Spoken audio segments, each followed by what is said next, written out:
Iya, baik teman-teman, selamat ketemu kembali. Assalamualaikum warahmatullahi wabarakatuh. Pada kesempatan kali ini kita akan coba membahas suatu kebijakan pemerintah yang saat ini sedang dicanangkan, yaitu adanya new normal. Ya, mari kita lihat bersama bagaimana keterkaitan new normal tersebut yang terdiri dari perilaku baru, kebiasaan baru, dan perubahan mental bila dikaitkan dengan revolusi industri.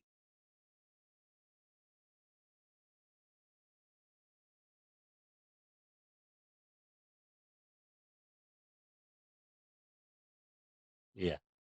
Namun sebelum kita mulai, mohon bantuan teman-teman untuk jangan lupa subscribe dan share videonya.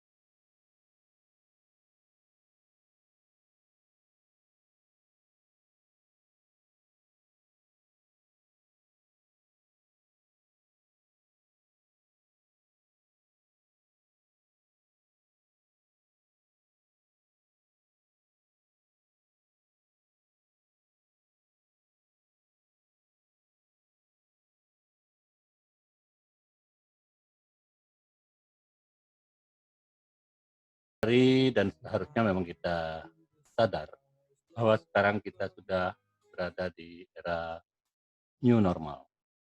Berdasarkan fakta nyata, PSBB memang tidak akan selamanya dan tidak bisa dilaksanakan secara terus-menerus. Karena manusia sebagai makhluk sosial yang dinamis, apabila kelamaan dihentikan aktivitasnya, bisa jadi ada yang beranggapan itu akan mematikan kehidupannya dan bahkan akan memunculkan perlawanan di dalam masyarakat.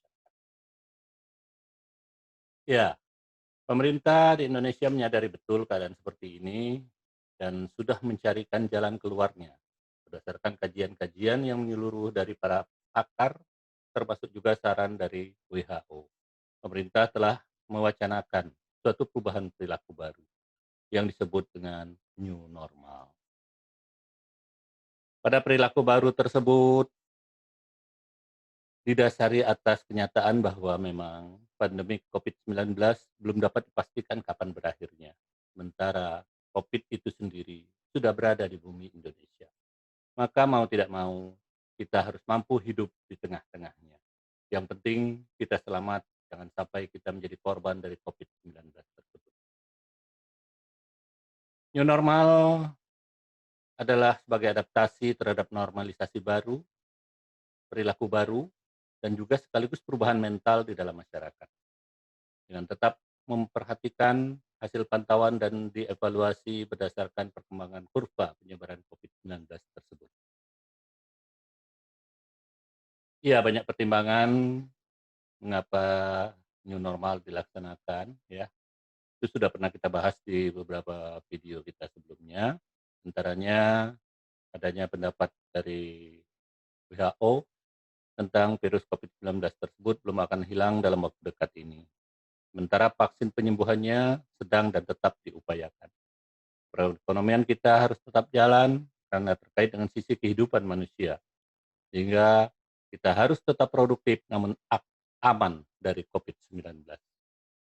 Banyak terjadi PHK yang mengakibatkan banyaknya masyarakat yang telah kehilangan penghasilan.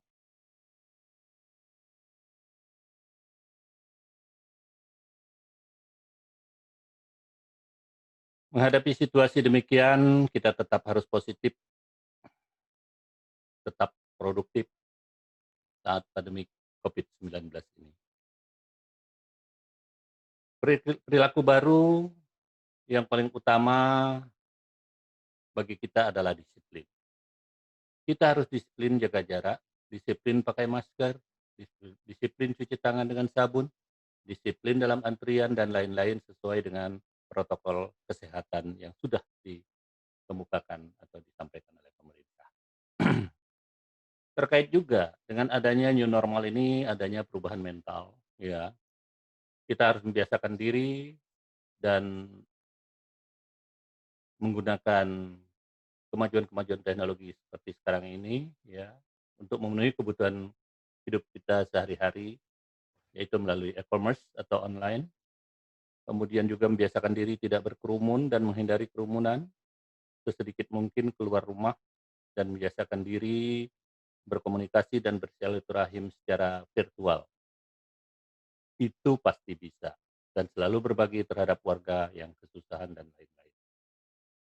Sesungguhnya, ya ini yang perlu kita sadari juga bahwa tanpa COVID-19 pun, kita juga sudah seharusnya melakukan perubahan perilaku, kebiasaan baru, dan perubahan mental. Mari kita simak uraian berikut ini. Disinilah keterkaitannya dengan revolusi industri.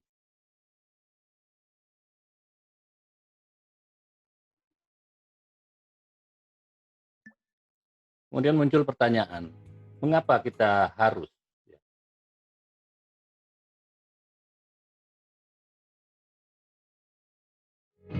Don't they know it's the end of the world? It ended when I lost your.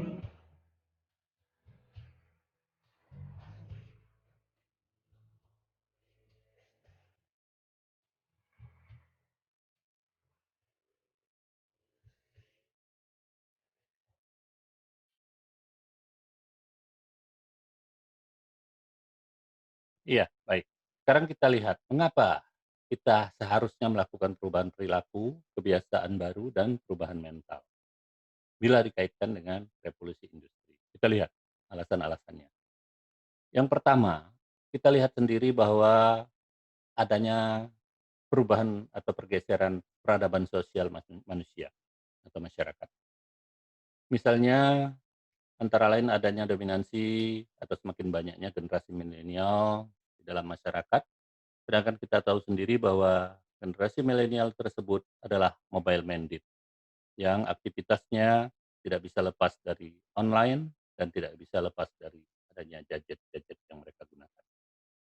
Tentang siapa milenial itu, bagaimana karakteristiknya, kebiasaan dan purchasing habit-nya, silakan simak di video kami terdahulu. Ya, baik. Kita urai sepintas tentang milenial tersebut.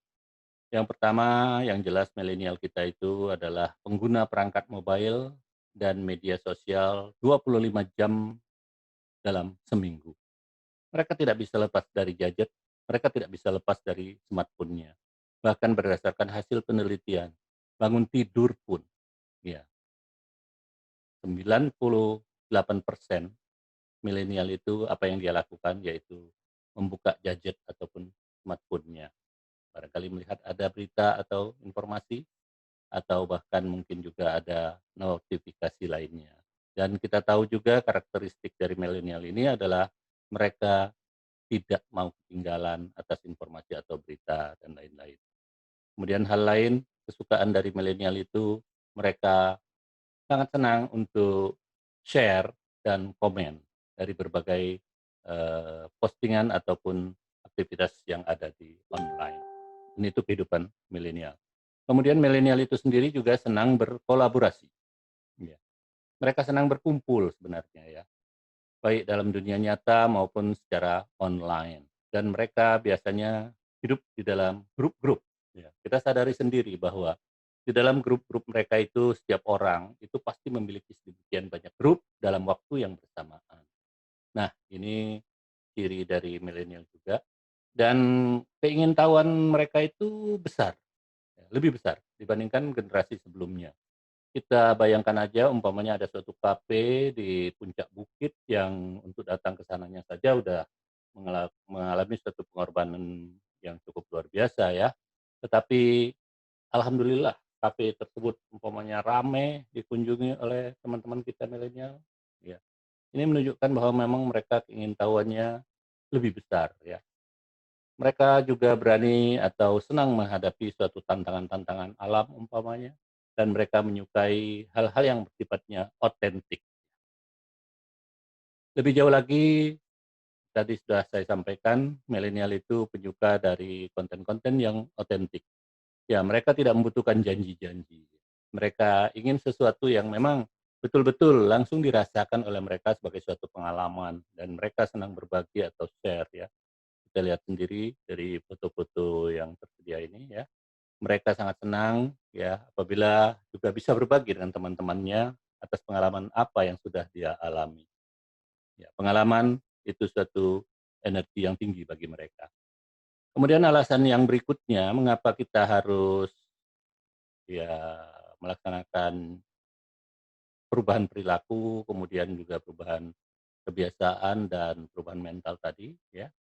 Kita lihat bahwa kita ini sekarang berada dalam era robotik.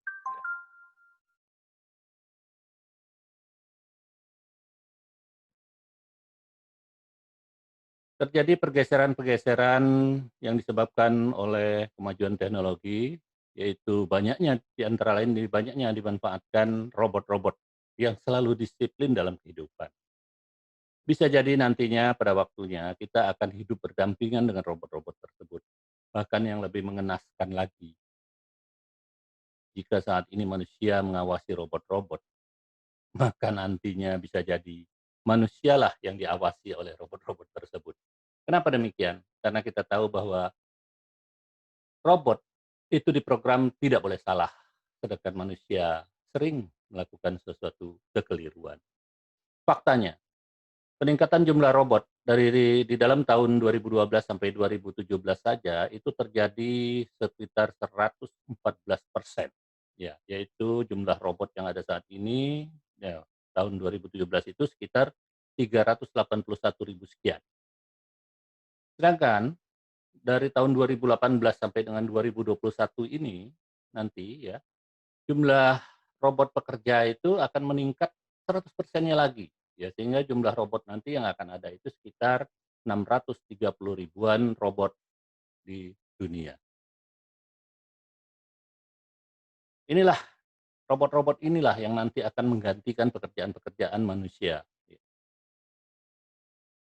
Kemudian juga kalau kita lihat komputer-komputer canggih juga akan menggantikan fungsi dari otak kiri manusia. Bahkan ya jangan heran kalau fungsi otak kanannya pun nanti akan tergantikan oleh fungsi dari komputer ataupun mesin-mesin. Yang jelas, pekerjaan-pekerjaan banyak yang akan diambil alih atau tergantikan oleh robot-robot dan mesin-mesin canggih. Di antaranya adalah pekerjaan yang menggunakan otot atau fisikal, ya. Kemudian pekerjaan-pekerjaan yang memerlukan perhitungan pasti atau calculation, ya. Dan pekerjaan-pekerjaan yang bersifat repetitif atau bersifat berulang. Itulah yang nanti akan diambil alih oleh robot-robot tersebut. Memang sih kita sadari bahwa nanti masih ada beberapa pekerjaan yang tidak diambil alih oleh robot-robot tersebut. Mari kita simak ya, apa itu dan bagaimana kita bisa eksis di era revolusi di Indonesia. Pekerjaan yang tidak diambil alih oleh robot itu mencakup beberapa hal ya. Kalau di sini kita akan rangkum menjadi 4 hal.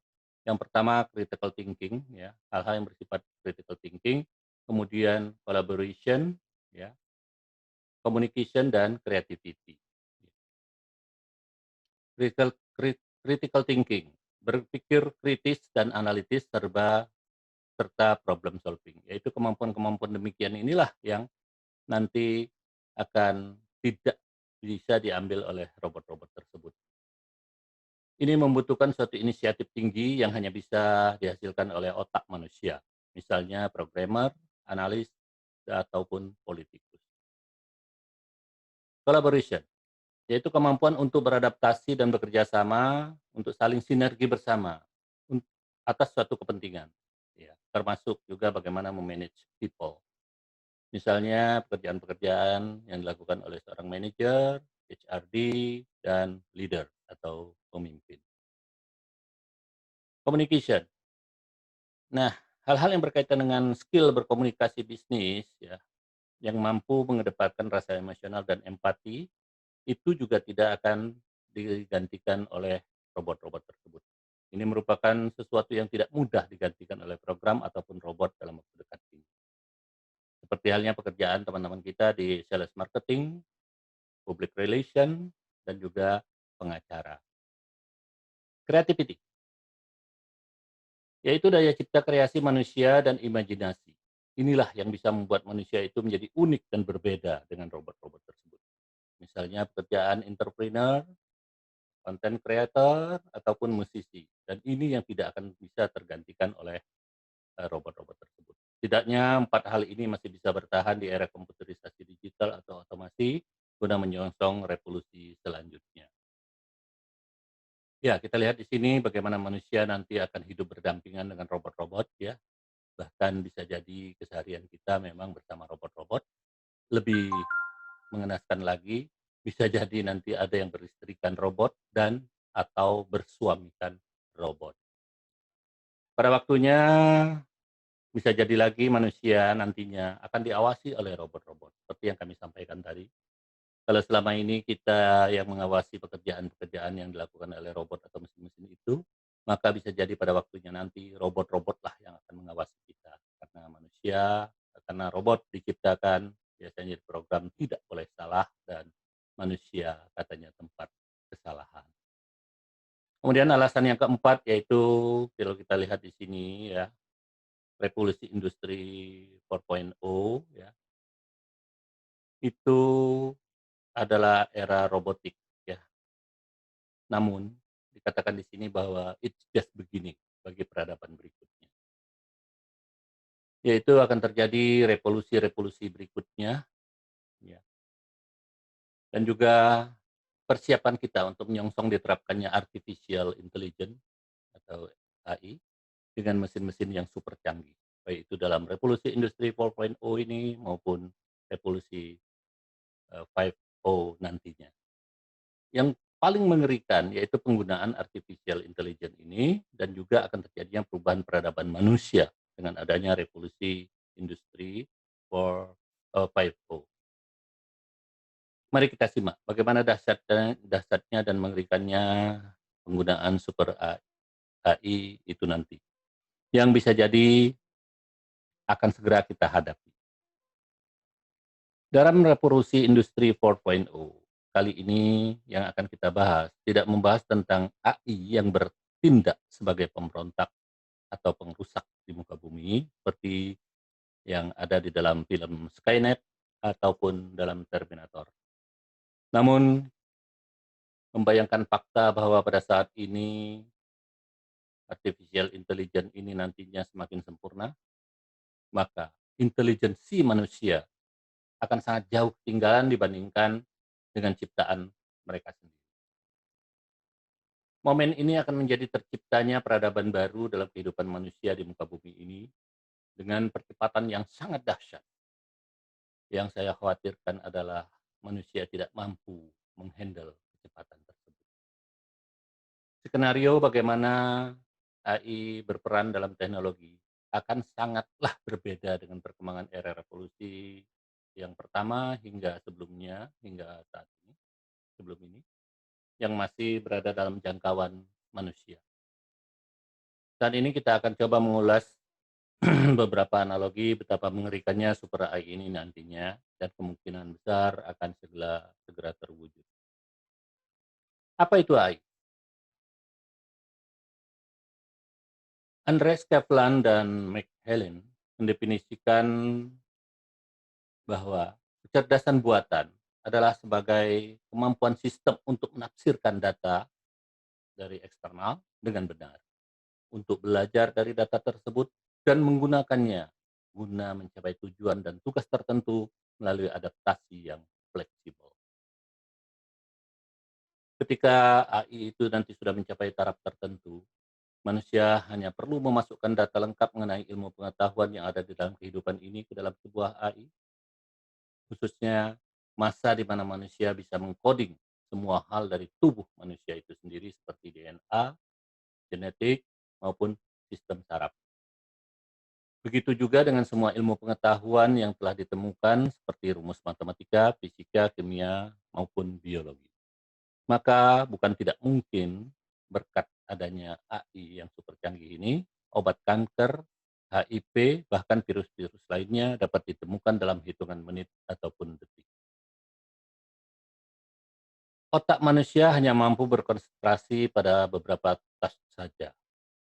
Setelah itu mereka perlu melakukan riset secara fisik setelah beberapa ribu kali dilakukan dan beberapa ribu jam yang dia habiskan.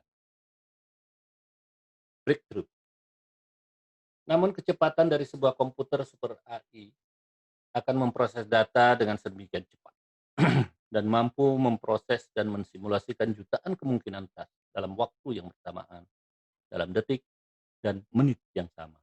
Ini nantinya akan menghemat segala waktu dan tenaga dengan luar biasa dan tidak pernah terpikirkan oleh kita sekarang ini. Salah satu contoh yang paling mudah dipahami seperti yang ditampilkan oleh film-film Hollywood seperti Avengers Endgame yang dilakukan oleh Tony Stark, di mana untuk menemukan rumus tertentu yang belum pernah ada, dia cukup memberikan beberapa perintah tertentu dan semua kemungkinan akan diterjemahkan langsung oleh AI tersebut. Jika kanker, HIV virus, dan virus-virus lainnya hanyalah sebagai permulaan, bagaimana super AI ini nanti menemukan regenerasi sel tubuh manusia, sehingga manusia tidak lagi akan menjadi tua, atau bahkan bisa dikatakan mereka hidup abadi. Ini bukan imajinasi belaka, namun sesuatu yang bisa diperhitungkan. Seperti halnya bagaimana penemuan kalkulator, komputer, dan sebagainya. Begitu juga dengan super AI ini. Kehidupan setelah itu. Inilah kemungkinan skenario yang mungkin terjadi nanti setelah cloud, big data, robotik, dan AI merajalela. Big data akan lebih maju lagi. Semua orang yang masuk ke dalam digital tidak akan ada lagi orang yang anonim. Semuanya akan teridentifikasi dan big data akan memegang keseluruhan kisah kehidupan seseorang. Ini juga karena internet sudah menjadi kebutuhan kita sehari-hari, jam, menit, serta detiknya. Tahukah kita bahwa semua data pribadi kita yang sudah pernah kita masukkan ke online tersebut sifatnya akan permanen? Apapun yang pernah kita tonton, apapun yang pernah kita cari, apa yang kita pernah posting, chat, upload, dan lain-lain di dunia maya, semuanya itu akan permanen sampai ke masa depan nanti dan tidak akan bisa dihapus. Jika sebuah AI machine learning berkombinasi dengan big data, setiap orang akan punya historinya masing-masing sebagai database. Begitu juga dengan data kesehatan, data transaksi keuangan kita, data pekerjaan, relasimu, manapun kita pergi, bahkan kebiasaan kita sehari-hari, contohnya kebiasaan tidur dan kebiasaan bangun tidur dan sebagainya, itu akan tercatat di dalam database. AI pun akan bisa menseleksi siapa yang berkualitas dan yang tidak di dalam kehidupan ini. Betapa mengerikannya big data ini di masa depan nanti. Ya. Ini juga akan mengingatkan kita tentang amal dan ibadah dan dosa-dosa yang pernah kita lakukan. Semuanya tercatat dan tidak dapat kita sembunyikan, serta ke depan akan berdampak secara real time. Inilah yang akan berimbas pada status sosial seseorang. Bisa jadi di masa depan itu, karena semua data ya seseorang sudah tercatat, maka balasan akan perbuatan dan kelakuan akan datang secara cepat dan real time. Di masa depan, ketika ilmuwan berhasil mendekode genetika maupun syaraf neuron kita, kita akan banyak melihat berbagai macam penyakit yang dengan cepat akan bisa disembuhkan. Begitu juga dengan regenerasi sel yang mampu menghindari penuaan maupun penyembuhan luka dengan cepat berkat adanya nanopon alias nanorobotik, yaitu robot mikro yang akan mampu bekerja di bawah jaringan sel tubuh kita. Dia akan melakukan semua urusannya berkaitan dengan hal-hal regenerasi sel maupun penyembuhan luka dengan cepat. Begitu juga dengan organ tubuh buatan yang dinamakan dengan xenotransplantasi organ manusia, di mana kita akan mampu mentransplantasi organ-organ tubuh kita yang rusak, seperti menggantikan ginjal, paru-paru, bahkan jantung dengan organ buatan. Setelah itu kita akan melihat juga manusia cyber, yaitu manusia dengan tangan, kaki, mata, dan organ tubuh lainnya yang semuanya buatan. Dan ini akan kita temukan dalam kehidupan kita sehari-hari. Semuanya ini tanpa keterpaksaan, malah sebagai modifikasi untuk meningkatkan produktivitas. Karena ilmuwan sudah mampu mengembangkan robotik yang bisa dihubungkan dengan sistem saraf manusia dan juga dapat dikendalikan hanya dengan pikiran kita, bahkan bisa di-remote dari jarak jauh. Kesemuanya ini akan kita saksikan dalam kehidupan kita sehari-hari nantinya. Yang paling mengerikan lagi dari kesemuanya itu, jangan-jangan ya, jangan-jangan waktunya akan tiba dengan lebih cepat dari apa yang sudah pernah kita prediksi sebelumnya. Ya. Memang saat ini ada beberapa futuris yang sudah meramalkan era itu akan terjadi pada tahun 2030 hingga 2050 nanti. Namun, ini yang kita khawatirkan, jangan-jangan waktunya akan datang lebih cepat dibanding.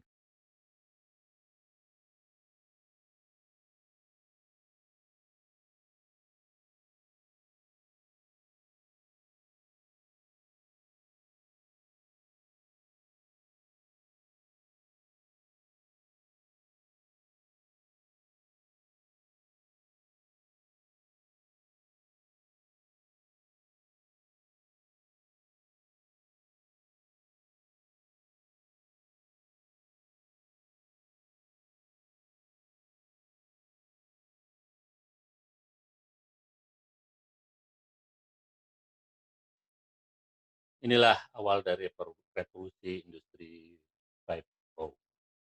Ke depan, AI dan robotik akan sangat merajalela. Ini juga merupakan awal peradaban baru bagi manusia. Karena setelah itu akan terjadi lagi revolusi berikutnya, yaitu revolusi industri 5.0.